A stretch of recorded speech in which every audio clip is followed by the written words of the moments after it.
Warahmatullahi wabarakatuh. Selamat pagi dan salam sejahtera untuk kita semua. Baik anak-anakku, pagi hari ini kita akan mengawali belajar bersama. Untuk itu jangan lupa persiapkan dan tentunya diawali dengan membaca doa bersama ya, sesuai agama dan keyakinan kita masing-masing. Baik anak-anak, pada pagi hari ini kita akan belajar PLBJ yang pertama, yaitu materinya mengenal budaya palang pintu sebagai tradisi orang Betawi. Palang pintu itu seperti ini ya. Di berbagai daerah banyak sekali kekayaan budaya dan tidak terkecuali di DKI Jakarta atau khususnya pada suku Betawi. Palang pintu ini mempunyai keunikan di mana salah satunya adalah tradisi palang pintu. Palang pintu mempunyai arti sebagai tradisi untuk membuka penghalang yang diwakili seorang atau lebih agar dapat masuk ke suatu daerah.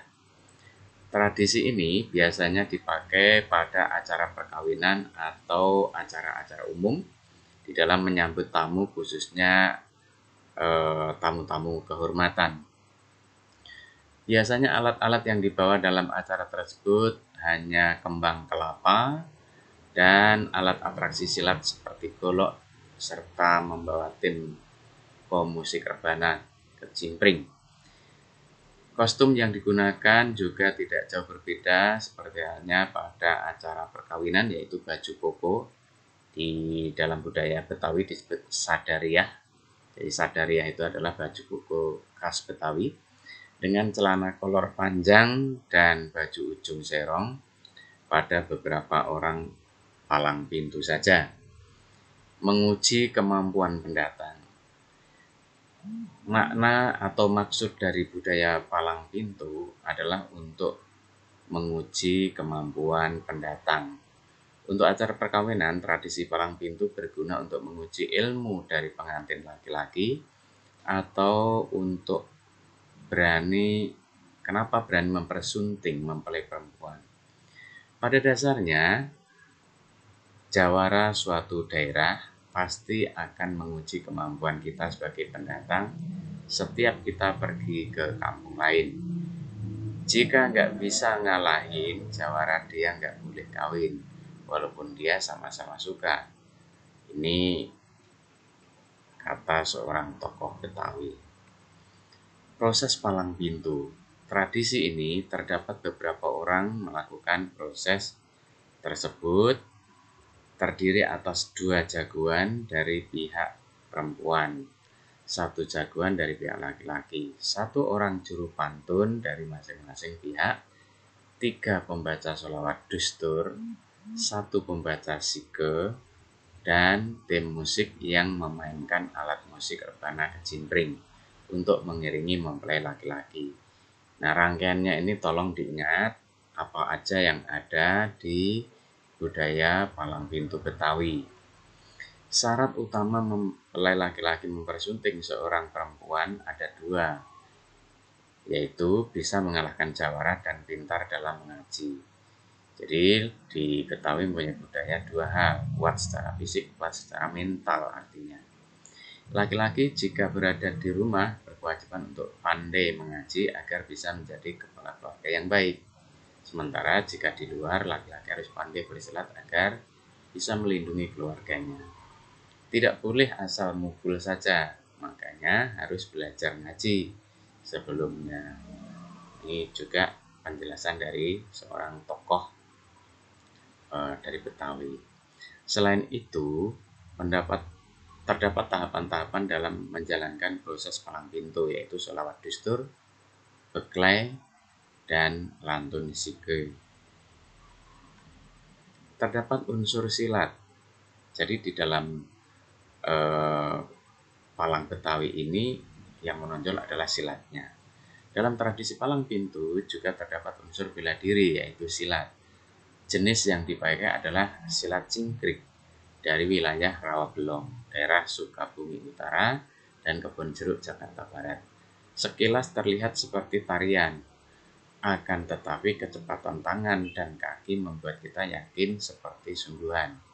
Silat singkrik sendiri merupakan murni bela diri, namun sekarang ini ia juga digunakan sebagai seni pertunjukan. Pelengkap dalam setiap penampilan.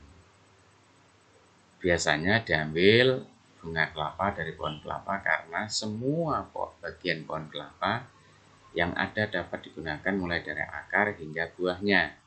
Sehingga dengan adanya kembang kelapa tersebut bertujuan agar kita sudah menjadi kelapa rumah tangga yang sah, dapat berguna dari segala hal baik keluarga maupun masyarakat. Tidak lupa kita juga harus membawa roti buaya sebagai seserahan kepada mempelai perempuan yang menandakan mempelai laki-laki telah siap menikah dan akan setia selamanya. Seperti filosofi buaya yang tidak akan menikah lagi meskipun pasangannya mati. Namanya buaya tuh seumur hidupnya nggak bakal ganti pasangan, ucap tokoh Betawi lagi yang namanya Adit. Tidak hanya itu, roti buaya sebagai simbol keberanian dari mempelai laki-laki akan melibas semua tantangan yang ada sebagai kepala rumah tangga. Buaya adalah hewan yang berani melawan arus, sebagai simbol berani yang menerjang siapapun yang ada di keluarganya. Alasan roti yang dibawa pada seserahan pada pernikahan adat Betawi, karena pada zaman dahulu orang Betawi, roti adalah makanan paling mewah.